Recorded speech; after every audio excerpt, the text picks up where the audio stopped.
नमस्कार, मैं doctor Anita Tamboli, department of sociology, government arts girls college Kota. आज हम देखेंगे इमाइल दुर्किम का समाज में श्रम विभाजन। चूंकि पहले भी मैं आप लोगों को इमाइल दुर्किम के जीवन परिचय और उनके समाज शास्त्र में जो योगदान है उसके बारे में बता चुकी हूँ। हम लोग सामाजिक तथ्य क्या है दुर्किम का ये पढ़ चुके हैं। इनकी जो थ्योरी है श्रम विभाजन वो भी हम देख चुके हैं, लेकिन मैं आज थोड़ा सा रिपीट करते हुए और आपको इस रूप में आज बताना चाहूंगी पूरा चार्ट बनाकर कि कई बार क्वेश्चन आता है कि इमाइल दुर्किम का समाज श्रम विभाजन का सिद्धांत की व्याख्या कीजिए, या कई बार क्वेश्चन आता है कि इमाइल दुर्किम की जो बुक है, पुस्तक है समाज में श्रम विभाजन, the division of labour in society, उसके बारे में आप व्याख्या कीजिए।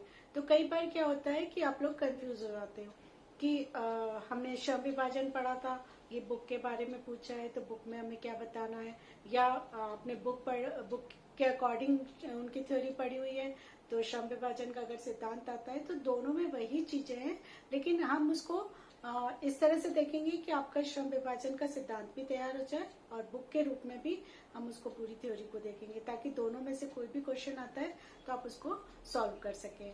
तो हम देखें कि इमाइल दुर्किम की प्रथम पुस्तक जो समाज में श्रम विभाजन है, the division of labour in society, ये इनकी प्रथम पुस्तक है जो कि 1893 में प्रकाशित हुई थी। प्रथम पुस्तक क्यों है कि इसी विषय पर, समाज में श्रम विभाजन विषय पर ही इन्होंने अपनी पीएचडी की है, अपना रिसर्च वर्क किया है और इनको डॉक्टरेट की उपाधि इसी विषय पर मिली है।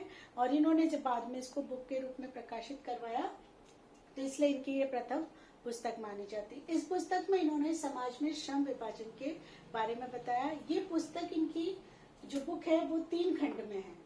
कितने खंड में? 3 वॉल्यूम में है, और तीनों वॉल्यूम में इन्होंने श्रम विभाजन के बारे में अलग अलग चीजों का वर्णन किया है। इनकी जो प्रथम खंड है उसमें इन्होंने जो श्रम विभाजन है उसके प्रकारों के बारे में बताया कि श्रम विभाजन का क्या कार्य है। दुर्किम का ये मानना है, मैंने आपको जब दुर्किम का परिचय पढ़ाया था, या जब हमने शुरुआत की थी दुर्किम की, तब मैंने आपको बताया था कि कोई भी जब जो भी थिंकर होता है उसकी पर्टिकुलर एक थिंकिंग होती है, उसका हर वर्क में उस थिंकिंग को आप देखते हैं और उसी के अकॉर्डिंग उनका सारा वर्क घूमता रहता है। तो दुर्किम की क्या थिंकिंग है कि जो भी घटना घटित होती है, जो भी समाज में जो काम होता है, वो सब उसका जो कारण होता है, यानी कोई भी घटना बिना कारण के नहीं होती, तो उसका कारण उन्होंने समाज को ही माना है कि समाज में ही कुछ ऐसी परिस्थितियां पैदा होती है जिसकी वजह से वो घटना घटित होती है।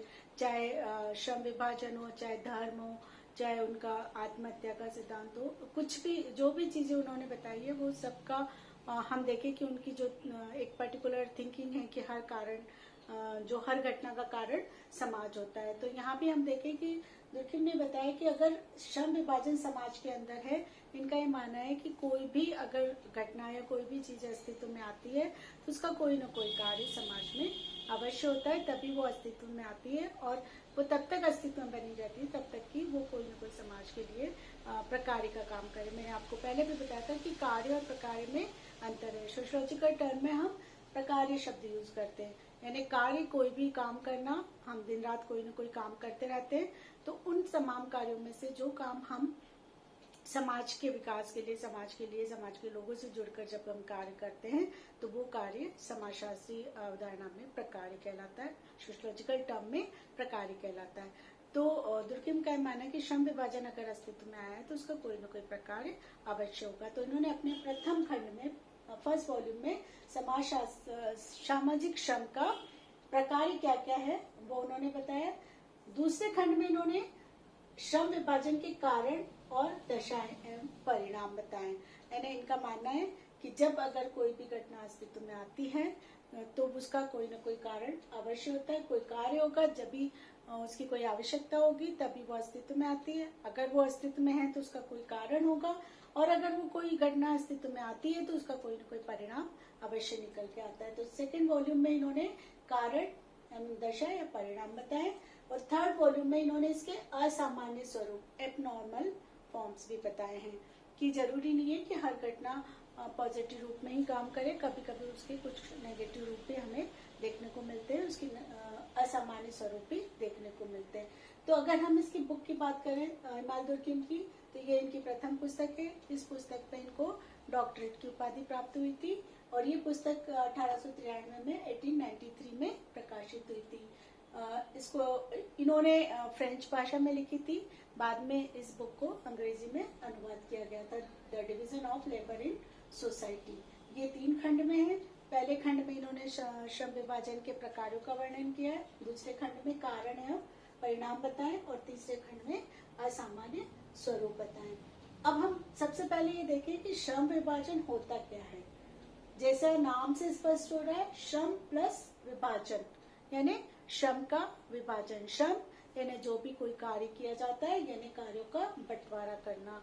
हम बहुत सारे काम करते हैं, यानी आप लोग भी देखते हो कि जब बहुत सारे काम होते हैं तो उन तमाम कार्यों को कोई एक व्यक्ति नहीं कर पाता और उन कार्यों का बंटवारा कर दिया जाता है। उनकी योग्यता, उनकी रुचि और अलग अलग बहुत सारे बेसिस होते हैं, उसके बेसिस पे उनको बंटवारा कर दिया जाता है। तो जैसे हम प्राचीन जब से समाज अस्तित्व में, तब से श्रम का विभाजन हमको देखने को मिलता है। लेकिन आज वर्तमान रूप में जो श्रम विभाजन है वो वैसा नहीं था। दुर्किम ने इसी आधार पर समाज को 2 भागों में बांटा था, आदिम सरल समाज और आधुनिक और जटिल समाज। इन्होंने 2 समाज बताए। इन्होंने बताया कि जो आदिम और सरल समाज होते थे, उन सरल समाजों में श्रम विभाजन लिंग के आधार पर था, है ना, मेल और फीमेल का वर्क, कि महिलाएं घर में काम करेगी, उनके उसी बच्चों का पालन पोषण, घर का काम, खाना बनाना और भी घर के तमाम व्यवस्थाओं को देखना, और पुरुष बाहर जाकर अपना जो भी वर्क होता था उनका खेती करना या पुराने समय में शिकार करना या जो भी बाहर का काम होता था वो पुरुष करते थे। तो इस तरह से लिंग के आधार पर पुरुष और स्त्रियों के काम का बंटवारा होता था। लेकिन उनमें बहुत ज्यादा जो वो लोग काम करते थे लगातार उसी तरह का एक जैसा ही सब पूरा समुदाय समाज उस तरह का काम करता रहता था। तो श्रम विभाजन क्या है? श्रम का विभाजन करना। जैसे हम देखें कि आपके कॉलेज में, आपके घर में, आपकी दुकान पे, आपके ऑफिस में जितने भी तमाम कार्य करने होते थे उनका सबका बंटवारा कर दिया जाता है। जैसे हम कॉलेज में भी देखें कि कॉलेज का मुख्य उद्देश्य है उच्च शिक्षा देना बच्चों को। इसके लिए एडमिशन से लेकर एग्जामिनेशन बहुत सारे काम होते हैं। टीचिंग का काम होता है, ऑफिशियल काम होता है, क्लरिकल स्टाफ का अलग काम होता है, टीचिंग स्टाफ भी अलग अलग सब्जेक्ट को पढ़ाते हैं, उनके भी कार्यों का बंटवारा होता है। ऑफिस में भी कौन क्या काम करेगा उसका बंटवारा होता है। 4th क्लास का प्रिंसिपल से लेकर 4th क्लास तक सबके कार्यों का बंटवारा होता है, उनकी रुचि के आधार पर, उनकी योग्यता के आधार पर और उनकी क्षमता के आधार पर। तो इस तरह से कार्यों का बंटवारा कर दिया जाता है। तो इसको ही हम श्रम का विभाजन कहते हैं। यानी समाज में व्यक्ति अपनी आवश्यकता, समाज के विकास के लिए, अपने विकास के लिए जितने भी तमाम कार्य करता है उन कार्यों का बंटवारा करना, उसका विभाजन करना श्रम विभाजन कहलाता है। अब हम इसको अलग अलग खंड के आधार पर देखें कि प्रकार। इमाल दुर्किम का मानना है कि श्रम विभाजन का प्रकार क्या है।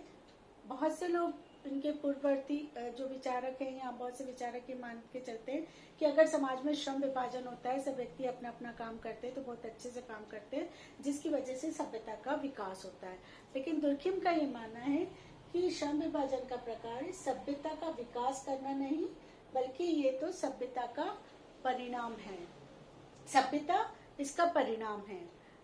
मतलब श्रम विभाजन क्यों आया? श्रम विभाजन सभ्यता का विकास करने के लिए नहीं है, श्रम विभाजन के कारण सभ्यता का विकास होता है। ये इसका परिणाम है, इसका कारण नहीं है। सभ्यता का विकास क्या होता है?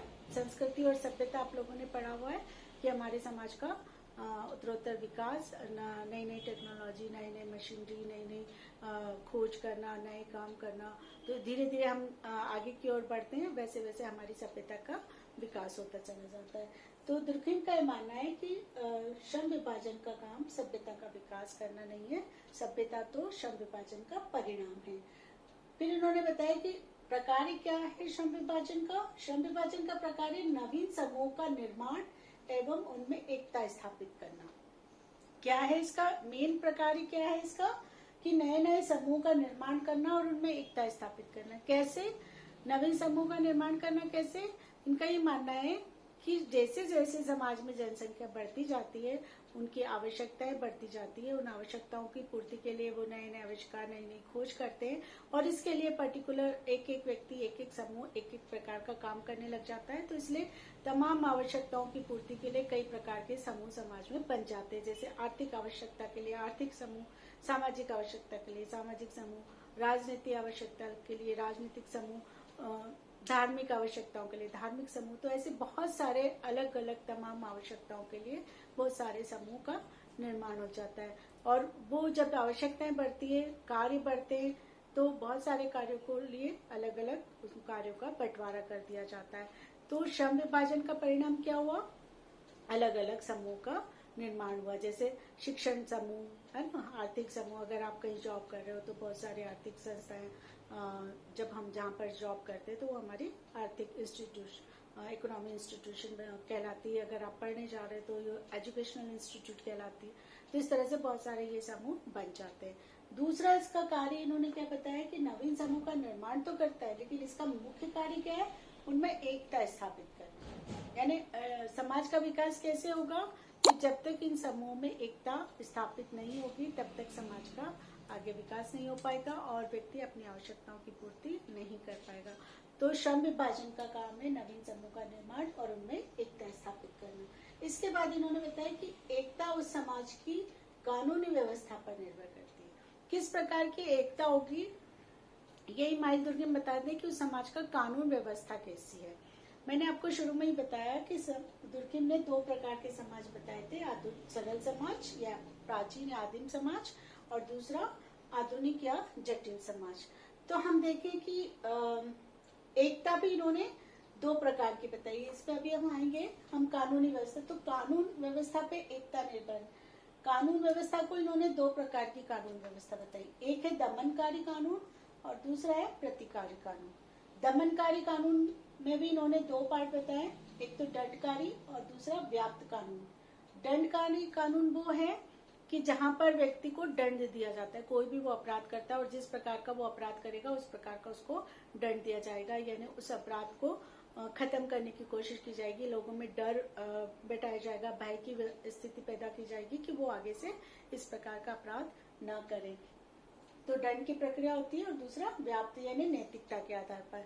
ये नैतिकता कैसे कि ये सामूहिक हितों को सर्वोपरि माना जाता है इस कानून में, कि समाज के हित को अगर वो नुकसान पहुंचा रहा है तो वो उसको दंड दिया जाना आवश्यक है। उसका उस कार्य का दमन कर दिया जाना चाहिए, उस अपराध का, उस जो भी उसकी आपराधिक क्रिया है उसको दमन कर दिया जाना चाहिए, क्योंकि वो समाज के सामूहिक हित के विपरीत कार्य है। तो एक हो गया दमनकारी कानून जिसमें दंड दिया जाता है या उनको नैतिकता के आधार पर उसके जो आपराधिक कार्य है उसको दमन कर दिया जाता है। और दूसरा प्रतिकारी कानून। ये प्रतिकारी कानून क्या है? इसका मेन उद्देश्य है कि जो नए समूह हैं, लोग हैं, उनको आपस में वो एक दूसरे से मिलजुल कर काम करते हैं और उनके संबंधों में जब असंतुलन पैदा होता है तो फिर कानून के द्वारा उनके संबंधों में संतुलन पैदा किया जाता है। और इस तरह के कानून हम देखते हैं कि जो वैधानिक कानून है, प्रशासनिक कानून है वर्तमान समय में, वो वर्तमान समय के कानून प्रतिकारी कानून कहलाते हैं। और प्राचीन समय में दमनकारी कानून होते थे। प्राचीन जो समाज था, आदिम समाज, वो दमनकारी कानून पर निर्भर था। और आज के समय में चूंकि श्रम विभाजन हुआ है, श्रम विभाजन में नवीन समूह का निर्माण हुआ और उनकी एकता स्थापित करने के लिए प्रतिकारी कानून की आवश्यकता हुई। समझ रहे हैं? तो इतना कौन कौन से कानून है? दो प्रकार के, दमनकारी और प्रतिकारी कानून। अब हम देखें कि इन्होंने बताया कि समाज में जो इसका मुख्य कार्य है एकता स्थापित करना। एकता के बारे में इन्होंने बताया कि दो तरह की एकता बताई है। एक यांत्रिक एकता, मैकेनिकल सॉलिडिटी, और दूसरी सावयवी एकता, ऑर्गेनिक सॉलिडिटी। यांत्रिक एकता जैसा कि नाम से स्पष्ट है, यंत्र है ना, जिस प्रकार से मशीनी समस्या, मैकेनिकल सॉलिडिटी यानी मशीनी एकता, जिस प्रकार से मशीन के बहुत सारे पार्ट होते हैं और सब अपने अपना कार्य ऑटोमेटिक अपने हिसाब से करते रहते हैं, यानी बिना किसी सोचे समझे जैसा वो सब करते जाते हैं वैसे ही सारे वो काम करते जाते हैं। तो मशीन बिना कुछ सोचे समझे जो उसको कार्य दिया होता है बस उसको वो कार्य करना होता है और वो ऑटोमेटिक करती जाती है।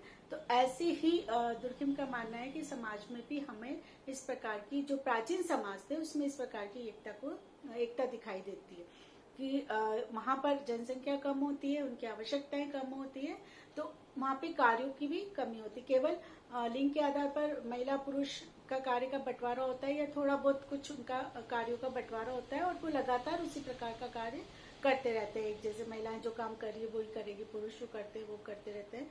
और वो वहां पर इस समय यांत्रिक एकता में स्वनिर्भरता होती है, अंतर्निर्भरता नहीं होती। दो चीजें इसके अंदर आती है, स्वनिर्भरता और अंतर्निर्भरता।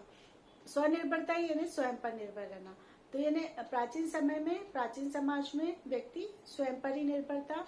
वो अपनी तमाम आवश्यकता की पूर्ति ज्यादा से ज्यादा वो स्वयं ही कर लेता था, वो हर प्रकार का काम करता था। और दूसरा होता है अंतर्निर्भरता, यानी एक दूसरे के ऊपर निर्भर रहना। वो अंतर्निर्भरता स्वाभाविक एकता में देखने को मिलती है और यांत्रिक एकता में स्वनिर्भरता। इसका मतलब है कि यांत्रिक एकता यानी प्राचीन समय में व्यक्ति जो समूह के द्वारा जो काम बंटवारा कर दिया गया था, जो काम व्यक्ति करता रहता है वो हमेशा वैसे ही काम करता रहता है और वो सब प्रकार का काम कर लेता है। अपनी आवश्यकताओं की पूर्ति के लिए वो बहुत कम दूसरों पर निर्भर होता है। और इस समय इन्होंने एक कंसेप्ट और दी है, सामूहिक चेतना। सामूहिक चेतना, सामूहिक चेतना क्या है? सामूहिक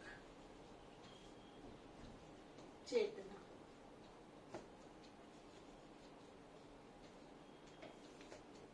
सामूहिक चेतना का मतलब है कि व्यक्ति की एक अपनी इंडिविजुअल कॉन्शियसनेस होती है और एक कलेक्टिव कॉन्शियसनेस होती है। इंडिविजुअल कॉन्शियसनेस जैसे हम लोग जो सोचते हैं, करते हैं काम, अपने आप अपना व्यक्ति इंडिविजुअल जो करता रहता है, जो सोचता रहता है, वो है हमारी इंडिविजुअल कॉन्शियसनेस। लेकिन जब हम समूह के साथ होते हैं, जब हम समाज में होते हैं, लोगों के साथ होते हैं, तो वहां पर जब हम मिलकर काम करते हैं समूह के साथ, जैसे आपने देखा होगा कि एक ग्रुप में जब हम काम करते हैं तो वहां हम व्यक्ति की अपनी इंडिविजुअल कॉन्शियसनेस काम नहीं करती, वहां पे ग्रुप की कॉन्शियसनेस काम करती है। यानी सबकी कॉन्शियसनेस मिलकर एक नई कलेक्टिव कॉन्शियसनेस डेवलप होती है और व्यक्ति सभी जो समूह के सदस्य होते हैं वो सब एक जैसा उसी के अकॉर्डिंग काम करते हैं। यानी कोई उस कार्य का विरोध नहीं करता, जैसा वो काम सारे समूह के लोग करते जाते हैं वो एक जैसा काम करते रहते हैं। तो इसको उन्होंने कलेक्टिव कॉन्शियसनेस कहा। जैसे हम भीड़ का एग्जांपल लें कि व्यक्ति अकेले तो किसी भी घटना के बारे में सोचता है कि सही ये गलत है, ऐसा होना चाहिए, नहीं होना चाहिए, लेकिन जब वो भीड़ में होता है तो वहां पर वो भीड़ की कलेक्टिव कॉन्शियसनेस होती है। वो वहां पर जैसे भीड़ कर रही होती है वो वैसा ही करता है, वो अपनी कॉन्शियसनेस वहां पर यूज नहीं करता, वो भीड़ की कॉन्शियसनेस यूज करता है कि जैसे सब लोग कर रहे हैं वो व्यक्ति वैसे ही करता जाता है। तो ये प्राचीन समाज में या आदिम समाज में कलेक्टिव कॉन्शियसनेस बहुत स्ट्रांग होती है। समूह सर्वोपरि होता है, समूह के लोग जैसा काम करते हैं वैसे ही वो बिना सोचे समझे एक जैसे मशीन की तरह वो काम करते जाते हैं। तो इसको कहा है दुर्खिम ने यांत्रिक एकता। दूसरी है सावयवी एकता। सावयवी एकता क्या है?